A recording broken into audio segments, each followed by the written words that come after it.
Well, good to see everybody here this morning. Hope you've had a lovely week. Hope that you've had a chance to see folks that you haven't seen in a while, family and friends, as we celebrated the Thanksgiving holiday. I'm going to talk a little bit about that this morning. My second lesson at 11 is also going to be kind of along these lines of celebrating Thanksgiving and some lessons that we've learned this week. This is the time of year of reflection, where you look back on a year where you have seen spring and all the flowers and the new growth. You've enjoyed a busy and fruitful summer. You've seen lots of sunshine, and we have beautiful green trees here in this part of the world that we enjoy all summer long. And then the fall comes, and it's harvest. And I know that our lives are not as wrapped up in agriculture as a lot of other cultures have been in history, but let's not forget the importance of the harvest. Again, we live in the city, we live in the suburbs, we pretty much have access to food year-round, but most of humanity, for most of human history, has had their lives very much wrapped up in the harvest and what that season means. And now we come to the end of the harvest. The leaves have either fallen from the trees, or some of the trees are still kind of holding on to those last browning and orange and red leaves. And we've kind of come to the end of that cycle of growth and fruitfulness and harvest. The song that we just sang gives us a reminder of that, actually. In the second verse, he says, Father of mercies, God of love, whose gentle gifts all creatures share, the rolling seasons as they move, proclaim to all thy constant care. Proclaim to all thy constant care. That's one of the great themes of the Bible, actually, is God's constant care of his garden. From the very beginning, in fact, in Genesis chapter 1 and 2, when God crafts this beautiful world that we live in, God is a master gardener, so to speak. Out of nothing, he brings forth light. From a formless and void world, he brings forth life. And in an environment where life can be sustained perpetually. And in that environment, he places living creatures, conscious, thinking living creatures. One creature in particular, he calls man. And that creature is made in his image. Unlike all the other creatures, man alone is made in God's image. We think like God. We emote like God. We have some of the same desires as God. The Bible is filled with powerful symbols and metaphors as well that highlight God's relationship to his creation. And what I want to look at this morning is God's relationship as a gardener, as a creator, as one who crafted this environment and then expected a relationship to form with his creatures, Adam and Eve in particular. As the divine master gardener, God made the world, but it was also a very special place that he placed within this world. In Genesis 2, it says that he made a garden in Eden. And in this garden, in Eden, he placed Adam. And he wanted to share a special kind of relationship with Adam and with Eve when she was made later on in the chapter. God wanted to share a face-to-face relationship with Adam and Eve, a sinless relationship where they could see him and he could see them. And there was honesty and openness between them. There was nothing hidden between Adam, Eve, and God. It was a perfect relationship insofar as the divine could share a perfect relationship with his creation. He also implanted in mankind certain attributes that make man like God. He grants dominion to Adam in chapter 1. In chapter 1, verses 26 through 31. I'm placing you over this world to have dominion over this world. You have authority over this world. This world is yours. Its resources are at your disposal. All of the food that is here, the fruit of the trees, it's yours. He also gave volition, which is free will or choice. The animals don't have volition in the same sense that mankind does. You know, all of the other animals, they do what they do because they have an instinct that's built into them. And pretty much the animals are going to act like the animals like in perpetuity. Like birds are always going to act like birds, and there's never going to be like a revolution of birds. You know, like that Hitchcock movie, The Birds. Like that's never going to happen. The birds are always just going to act like the birds, and they're going to build their nests, and they're going to eat what they eat, and they're going to do what they do by instinct. Jeremiah even pointed that out in his book of prophecy, where he talks about how the birds do what they're supposed to do. The birds obey their commandments from God, so why can't you, oh man? But God also gave desire for companionship. And that's something that we share with God. That's a quality of God in which we share. That we want to have relationship. And that Adam was shown creatures in Genesis 2, and not a single one of them served as a suitable companion for him. And God also gave him the task of cultivating and keeping the garden, Genesis 2, verse 15. I think that's kind of a misunderstanding that we sometimes have about the garden in Eden, which is we think that garden was just a place where like Adam and Eve sat around like eating grapes and sort of luxuriating. And like we think that paradise is sitting around doing nothing in the shade of a tree. But actually, this paradise was a place where Adam had work to do. Put you in the garden to cultivate it and to keep it. That was Adam's job. And so what we learn then from that is that paradise is only paradise if we're busy doing what God commands us to do. When we are busy doing what God commands us to do. A couple of quick lessons from the garden. So God, this master gardener, not only made the world itself, but made a garden within that world where he could share a relationship. So a lesson that I learned from this is that God's creativity is a foundational theological concept. The fact that here's Moses being inspired by the Holy Spirit to pen the first book of God's written word. And the first thing that God wants Moses to write down is, I want you to tell them that I'm a creator. The first thing that I want people to learn about me when they open up the written word about me, I want them to learn first and foremost that in the beginning, God created the heavens and the earth. That is the first theological concept that you find in the Bible. It's foundational. Before you learn anything else about God, learn that He is creative. Now, that's a very powerful concept. And Genesis 1 isn't the only place that you see this, by the way. Hebrews chapter 11, verse 3 is another passage where kind of first and foremost, when you want to learn about God, Hebrews chapter 11 and verse 3 makes the following statement. By faith we understand that the worlds were prepared by the word of God so that what is seen was not made out of things which are visible. Like, again, in Hebrews chapter 11, he's saying we're learning about faith here. And the first thing that I want you to know about faith, after giving a definition of faith in the first verse, the first thing that I want you to learn about faith after that is God created the world. That is a foundational faith concept in Hebrews chapter 11. Romans 1 verse 20, similarly in the New Testament. In Romans chapter 1 and verse 20, right near the beginning of this book, it's to be clear in verse 20, for since the creation of the world, His invisible attributes, His eternal power, His divine nature have been clearly seen, being understood through what has been made, so that they are without excuse. Again, theological concept number one, first and foremost, you can look at the creation and you can see God in the creation.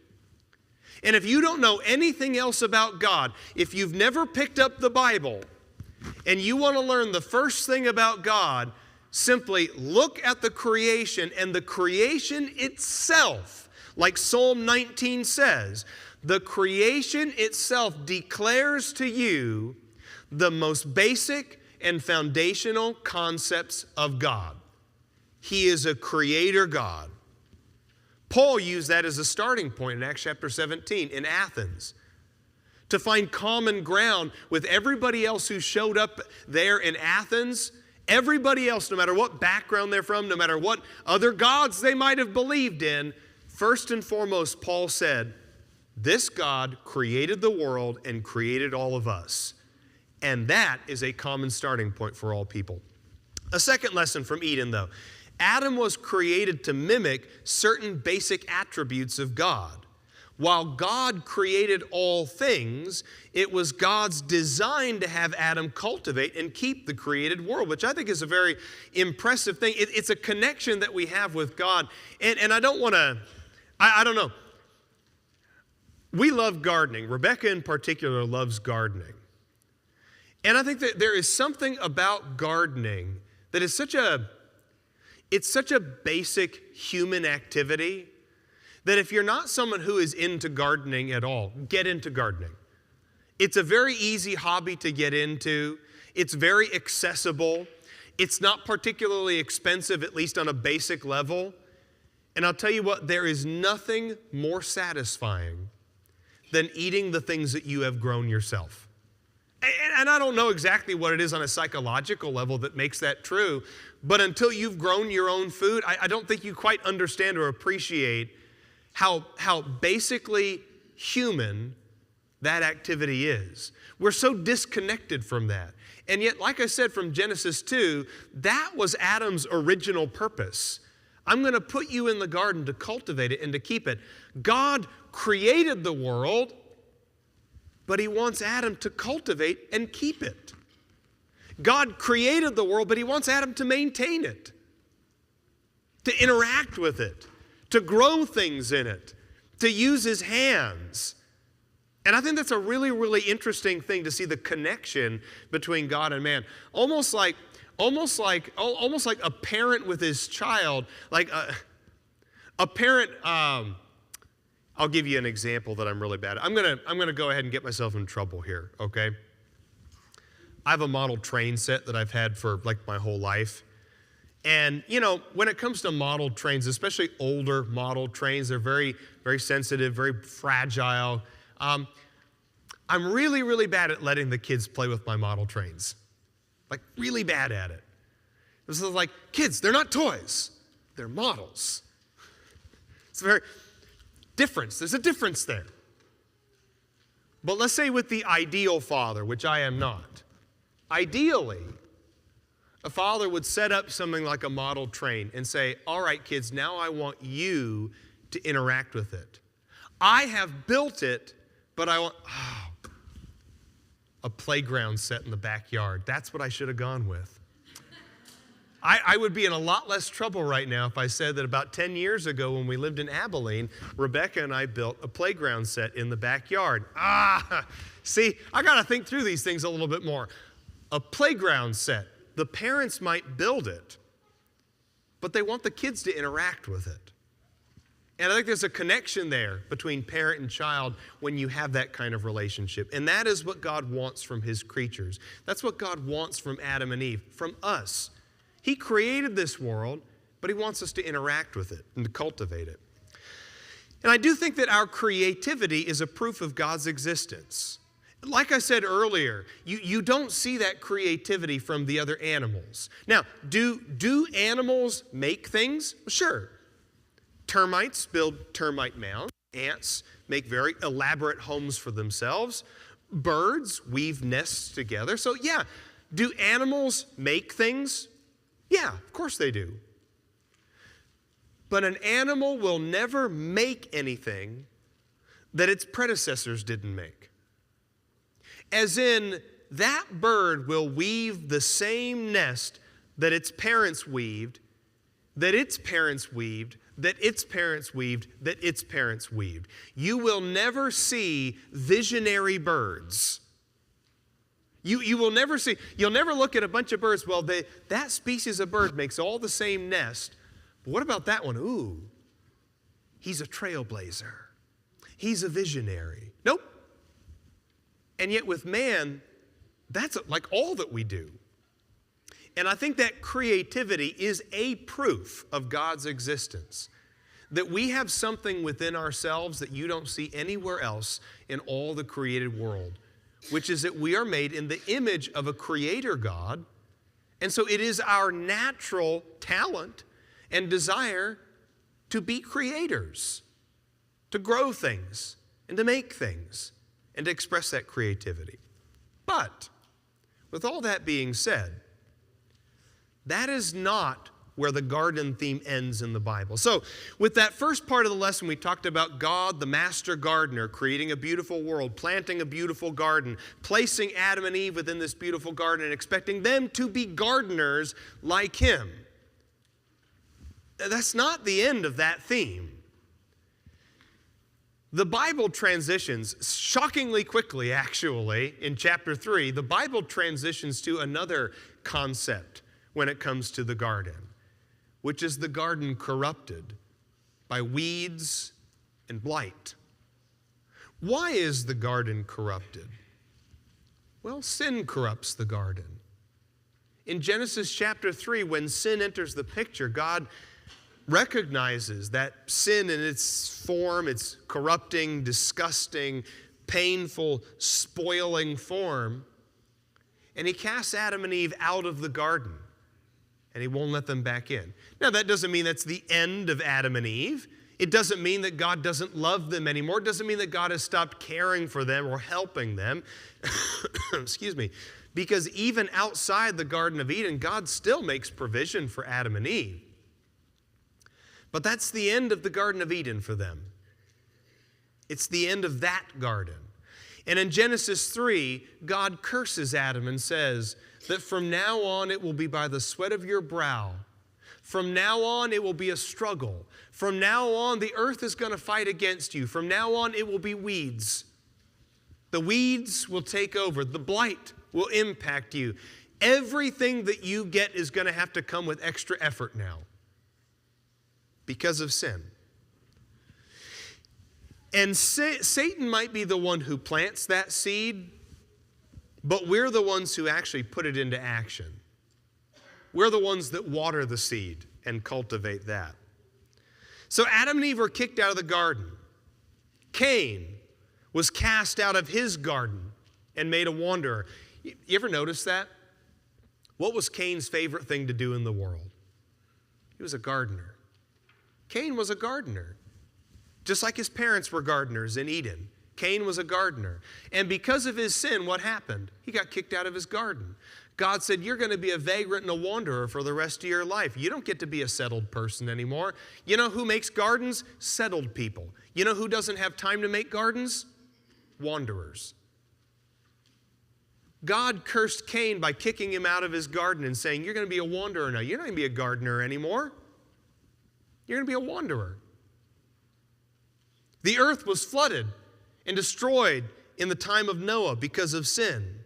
There's other passages in the Old Testament that also talk about the way that sin pollutes the land. In Numbers chapter 35 and verse 33, one very evocative passage is in Isaiah chapter 24. Notice here in Isaiah, and of course there's several others if you want to study those on your own time, but one in particular in Isaiah chapter 24, beginning in verse 1, look at the language that's used of the way that sin pollutes the land, sin pollutes the garden.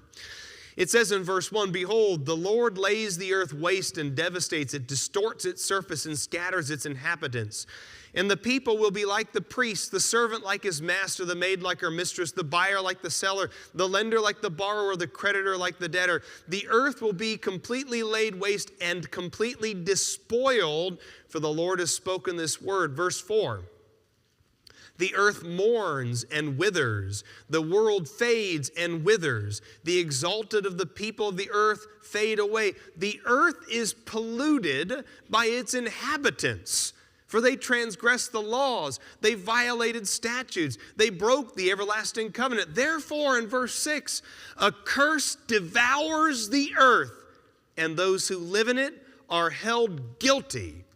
Therefore, the inhabitants of the earth are burned, and few men are left. That is what sin does to the earth. That's what sin does to the earth. It pollutes it and spoils it. And so while we toil in a pain-soaked world, we fight weeds and blight along the way, we also feel a longing to be restored to God's garden. And we'll get to that in just a moment, because that's the third part of the lesson. We've looked at the ideal garden in the beginning, God the master gardener placing man in Eden.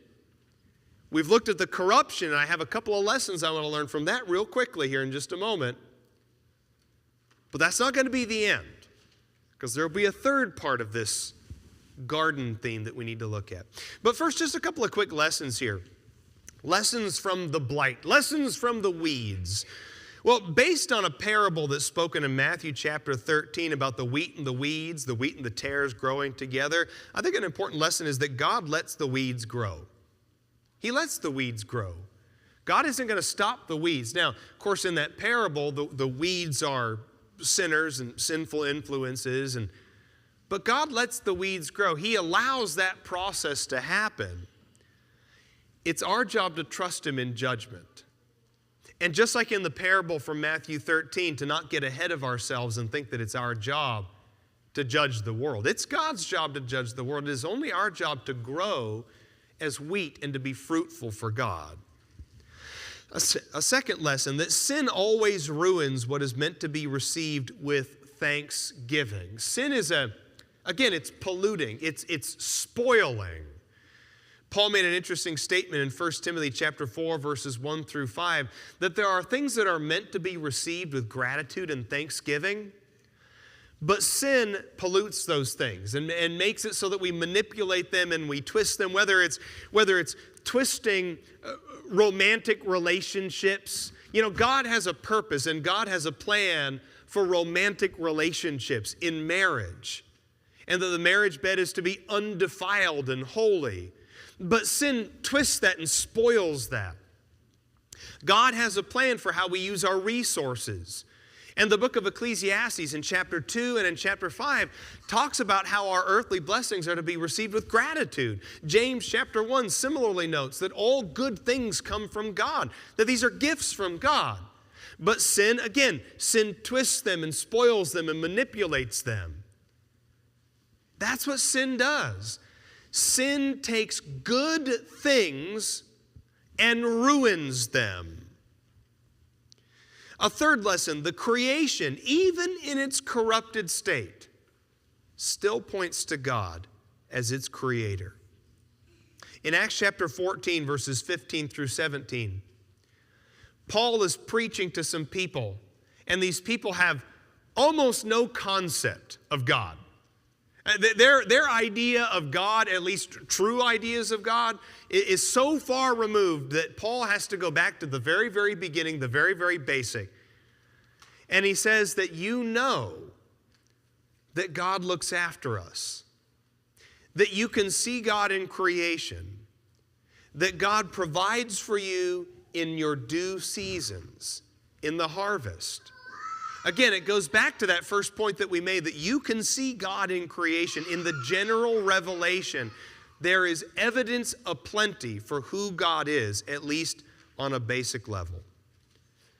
And I think the other lesson is throughout the Bible, the garden as a concept, the garden as a theme throughout the Bible, the garden is the arena of decision. That's what the garden is.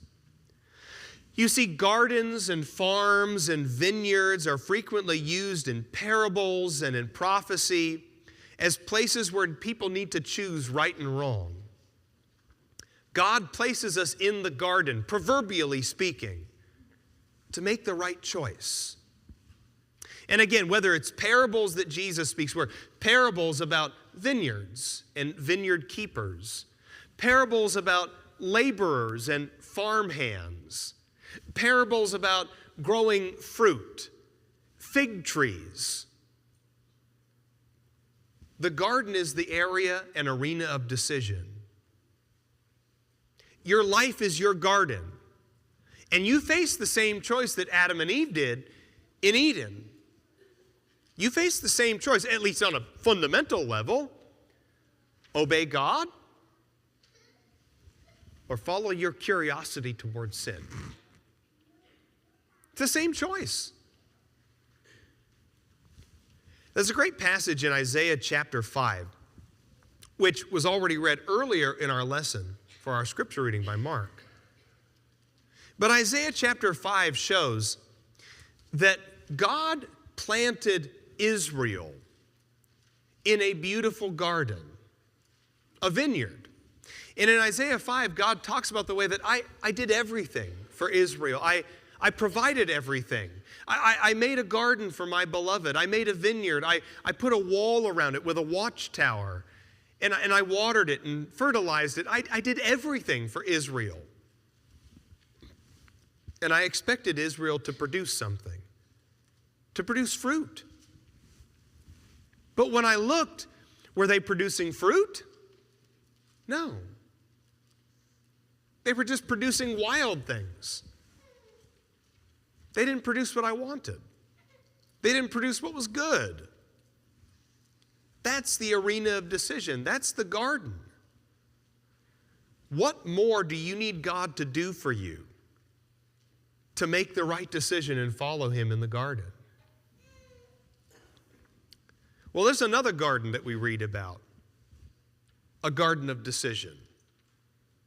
It's very fitting that the emotional climax of human history, and I don't use that term lightly, but the emotional climax of human history was that moment in the Garden of Gethsemane. And so it's fitting that that should happen in a garden, right? That Adam and Eve were in a garden. That Israel was placed in a garden. And that it's in a garden that Jesus was faced with the most difficult moment that anybody could ever face. Unimaginably difficult for us. And in that garden, His disciples failed Him. They fell asleep for sorrow. They could not stay awake to watch and pray that they would not enter into temptation. And it was in that garden that Jesus, sweat dripping from His face, pouring from His face, said, "If there is any other way, let this cup pass from me. But not my will, your will be done." The cowardice and the vacillation of Adam and Eve in Eden's garden is neutralized by the resolution of Jesus in the Garden of Gethsemane. And this is one of the foremost themes of the New Testament, that Adam is an Old Testament type. And what that means is that Adam is a foreshadow of the Messiah. Now, he's a foreshadow in kind of an opposite sense where, like Romans chapter 5 talks about, because of Adam's sin, sin enters the world, and we all have sinned in the likeness of Adam. Therefore, we all share in the death of Adam. 1 Corinthians 15 also employs Adam as a type of Jesus. Jesus comes in and neutralizes that. Jesus comes in and is the opposite. He counteracts that. That for all of Adam's failure in the Garden of Eden, it is nothing but victory in the Garden of Gethsemane. We've all followed Adam in the Garden of Eden. And now we've heard the call of the gospel to follow Jesus in the Garden of Gethsemane. And it is not with any irony whatsoever that the Bible ends the same way that it begins. God made a garden, and He planted Adam and Eve in that garden. God took Israel from slavery, and He planted them in a garden. God sent His only begotten Son to this world so that in a garden, with nothing but divine resolve in His heart, He should make the way possible for us to go to the garden of God.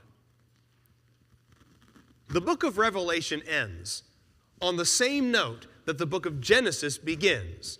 And if you're looking for evidence of divine authorship, I don't know how anybody can read the Bible, just read the Bible, and not come away seeing the evidence of divine authorship. That Genesis and Revelation, the Bible opens and ends in the same place. Not literally, but figuratively. The last chapter of the book of Revelation gives us a promise of what that new kingdom, that new Jerusalem, the new heavens and the new earth, of what that is going to be like. Look at Revelation chapter 22 and verse 1. And so he showed me a river of the water of life, clear as crystal, coming from the throne of God and of the Lamb, in the middle of its street. And on either side of the river was what? The tree of life. The tree of life. The tree of life that you can read about in Genesis chapter 2. The tree of life that was planted in the midst of the garden in Eden. The tree of life that Adam and Eve ate from. The tree of life. The tree of life that was lost to us. The tree of life that was guarded by angels at the entrance of the garden. The tree of life that we cannot taste of unless we walk in the footsteps of Jesus.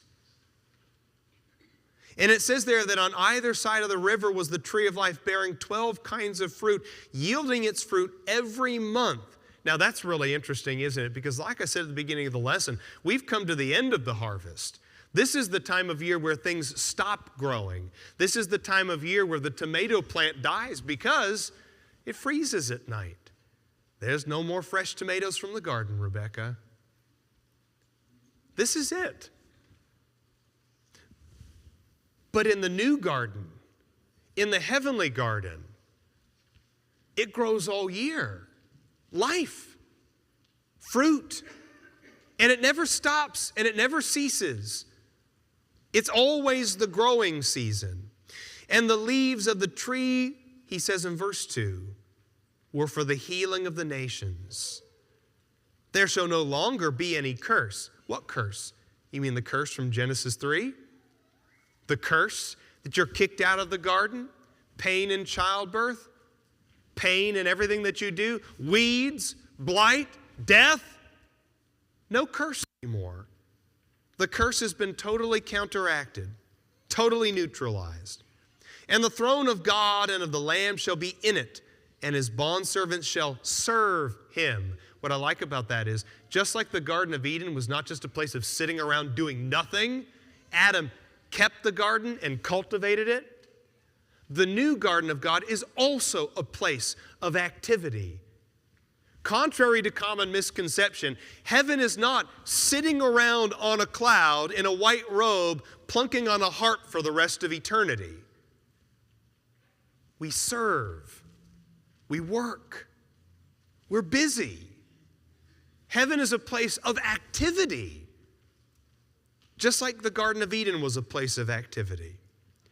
And they shall see his face, verse 4. They shall see his face. Just like in the Garden of Eden. Before Adam and Eve sinned, they shared a face-to-face relationship. But once sin came into the picture, where was Adam? When God was walking through the garden in the cool of the day, where was Adam? Hiding from God. He didn't want to see his face anymore. He was too ashamed to see the face of God. And yet in the new garden of God, we shall see his face, and his name shall be on their foreheads. And in verse 5, there shall no longer be any night. They shall not have need of the light of a lamp or the light of the sun, because the Lord God shall illumine them, and they shall reign forever and ever. God, the master gardener, has always invited us to be a part of his garden. We left, every one of us, because we chose the curiosity of sin, the temptation, the fruit that Satan dangled in front of us. And all of us have the opportunity through Jesus Christ to enter back into the presence of God and to be in his garden bearing fruit for all eternity. Let's go ahead and end with a word of prayer. And